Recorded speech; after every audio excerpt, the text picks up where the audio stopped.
Briting. Hai Sobat Tatapan. Nah, pada kesempatan kali ini kami akan mewawancarai beberapa narasumber. Bener banget tuh Ardan. Hari ini kita akan mewawancarai Ibu. Karena kita mau nanya kemana sih sisa makanan yang ada di kantin. Oke guys, jangan lupa ikutin kita ya. Dah. Halo semuanya. Nah hari ini saya Sarung Rafian akan mewawancarai dengan Bapak siapa Pak? Bapak Suku. Pak, Bapak nih kalau saya boleh tahu sudah jualan di kantin Tatapan itu sudah berapa tahun sih Pak? Kurang lebih 20 tahun, 22 tahun sampai sekarang dari tahun 2000. Pak, kan Bapak jualan makanan ya Pak? Iya. Saya mau nanya Pak, kalau sisa-sisa makanan yang nggak habis itu biasanya dikemanain sih Pak? Tergantung sisa makanan yang kayak apa. Kalau nasi nggak bisa kan, nasi habis hari sore nggak bisa, buat besoknya nggak bisa. Terus kalau nasi goreng kan sama masih satu level kan, nasi juga. Terus apalagi ayam itu yang istilahnya udah hari ini besok itu saya kupas, saya bikinnya gitu. Oke, terima kasih Bapak atas ilmu yang telah Bapak berikan kepada saya beserta teman-teman semuanya. Sekian dari kami. Wassalamualaikum warahmatullahi wabarakatuh. Oke, saya Arthur Lutfi. Saya Sarung Rafian. Saya Priyuningsi. Ya Kak, sebelumnya aku mau nanya nih, apakah Kakak bersedia untuk sedikit kami wawancarai? Kalau bisa dijawab nanti saya jawab, kalau enggak mungkin itu privasi ini ya. Kalau tentang umum gitu bisa jawab. Oke Kak, saya ingin bertanya. Kalau boleh tahu, Kakak sudah berapa lama sih bekerja di sini? Kurang lebih 6 tahun. Kurang lebih ya, 6 tahun. Oke Kak, saya ingin bertanya nih. Gimana sih pendapat Kakak mengenai Indonesia sebagai penyampah pangan terbesar nomor 2 di dunia? Penyampah pangannya masih gimana? Maksudnya sampah yang masih berupa kayak makanan atau kemasan? Berupa makanan? Kalau berupa makanan mungkin nggak bisa, mungkin bagus juga sih, kan bisa digunakan buat pakan ikan. Kalau seandainya dalam jumlah besar atau berlebihan itu nggak baik sih ya. Takutnya kalau tergantung pengolahannya, kalau pengolahannya benar bisa di-recycle jadi kayak pakan ikan, pakan ternak.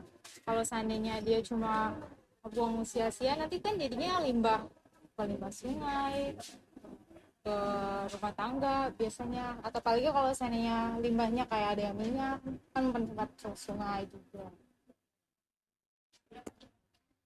Kalau ini kan biasanya tuh ada sisa-sisa ya Kak, pasti. Itu biasanya sisa-sisa makanan dari Britok sendiri tuh dikemanain sih Kak? Kita dikirim lagi ke ini, mungkin sama dia dibuat pakan ikan atau gimana. Yang penting kita kan rotinya harus fresh tiap hari. Kalau yang nggak laku ya nggak bisa dijual lagi, soalnya kan fresh from the oven kan kita kan. Kalau buat jual hari ini ya buat produksi hari ini. Nah, Kak, gimana sih solusi Kakak untuk restoran cepat saji terhadap sampah-sampah pangan yang masih tersisa, makanan-makanan yang tidak tersisa yang terbuang? Kalau cepat sajinya yang kayak gimana nih contohnya? Junk food atau gimana? Iya, yang junk food. Kalau limbahnya sih tergantung pemakaian pribadi ya.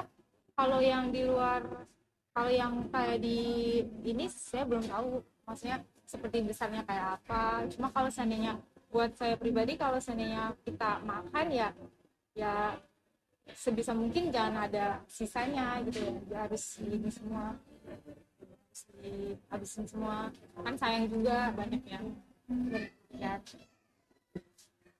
Oke Kak, sekian, terima kasih. Terima kasih atas luangan waktu Kakaknya untuk diwawancarai. Sekian dari kami. Wassalamualaikum warahmatullahi wabarakatuh. Halo everything. Hai Sobat Pakapan, Nah, saya Ardan Lutfi bersama rekan saya. Cheryl Raffi Ridwan. Nah, kali ini saya sedang berada di Kelurahan Ceger.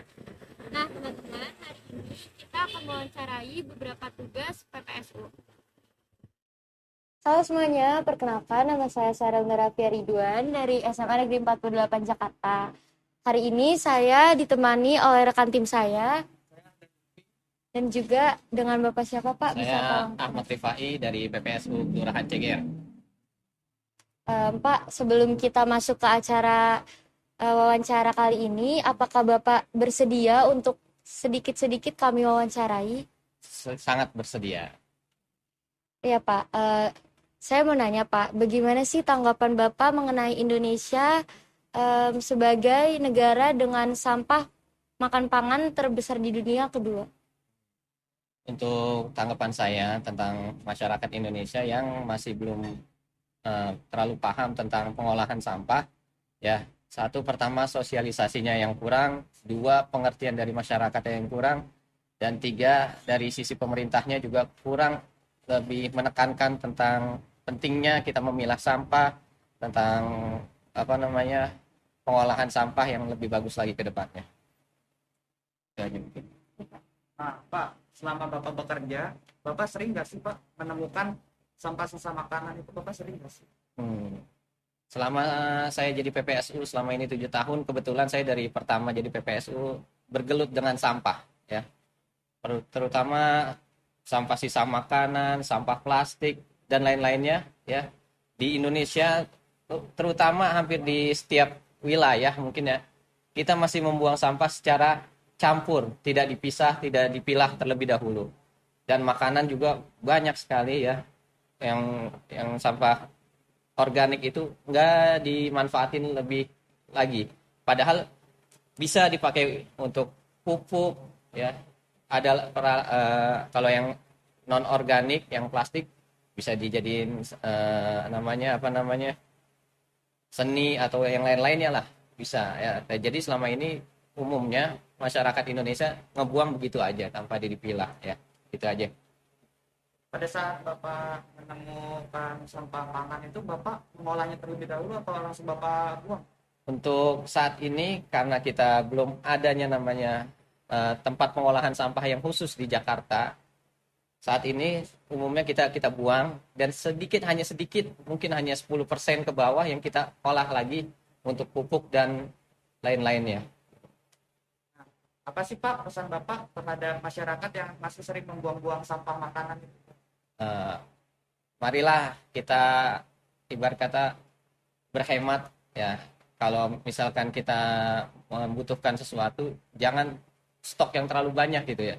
Jadi kalau makan juga secukupnya aja, jangan mubazir ibarat kata. Terus untuk pengolahan lebih lanjutnya bisa ada namanya ekoenzim ya, yang bisa bermanfaat, bisa untuk penyembuhan luka, bisa buat pupuk ya, bisa adik-adik cari di googling ya, ekoenzim atau yang lain-lainnya, bisa dijadiin pupuk yang lain-lainnya gitu. Jadi masyarakat Indonesia, ayo kita kurangin sampah dari rumah kita sendiri, mulai dari diri sendiri, dan kita jaga kebersihan lingkungan Indonesia biar semakin bersih dan nyaman. Itu aja dari saya. Ya Bapak, sebelumnya terima kasih banyak atas wawancara dan juga pesan-pesan Bapak terhadap seluruh masyarakat di Indonesia mengenai sampah. Sekian dari kami. Wassalamualaikum warahmatullahi wabarakatuh. Nah, apa sih Kak tanggapan Kakak mengenai Indonesia menjadi penyumbang sampah pangan terbesar nomor 2 di dunia? Sangat buruk kalau untuk sampah pangannya sendiri sih sebenarnya, karena memang Indonesia itu ya terbesar kedua ya di dunia ya. Ya sangat buruk Kak gitu. Sekian dari kami. Terima kasih untuk Kak siapa tadi? Ari. Kak Ari atas wawancaranya. Sekian dari kami. Wassalamualaikum warahmatullahi wabarakatuh. Halo semuanya, perkenalkan nama saya Cheryl Raffi Ridwan, saya dari SMA Negeri 48 Jakarta. Nah, hari ini saya ditemani oleh rekan saya. Saya Ardan Lutfi. Dan juga dengan Bapak siapa Pak? Bapak Kasmin Arif.